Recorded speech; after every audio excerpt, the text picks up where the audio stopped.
Pages 76 and 77 from Peter Clarke's Biography on Keynes. He writes, Keynes had not withdrawn to an ivory tower in Cambridge. He explained himself to Bernard Shaw on New Year's Day, 1935, in a remarkable letter infused with a sense of the dramatic that the old playwright, his ideological sparring partner, was well placed to appreciate. Enough of Marx, Keynes was saying impatiently. To understand my state of mind, however, you have to know that I believe myself to be writing a book on economic theory which will largely revolutionize, not I suppose at once, but in the course of the next 10 years, the way that the world thinks about economic problems. This itself was a hugely ambitious claim, such as only a lunatic or a genius would make.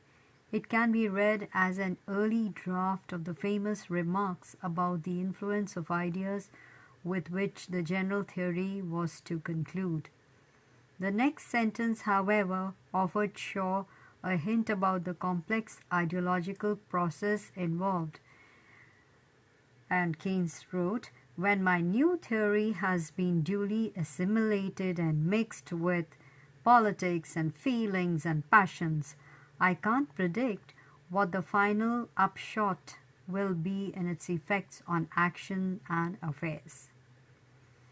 Now, Peter Clarke writes, never did Keynes write truer words than these.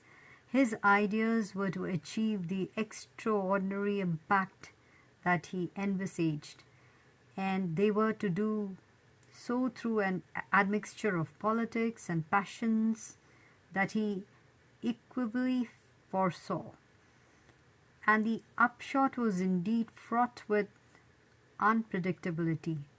Two things stand out. One is that however attached he was to the method of rational persuasion, he had few illusions about the bloodless triumph of ideas as such. The other is that he invested all the resources of his intellect and as much of his time and energy as he could spare in the making of the general theory. A concentrated assault on inside opinion as a necessary prelude to converting outside opinion. The first words of the preface are, "This book is addressed to my fellow economist. I hope that it will be intelligible to others." Very interesting. Must read this book, this engaging book, Economics by Peter Clarke.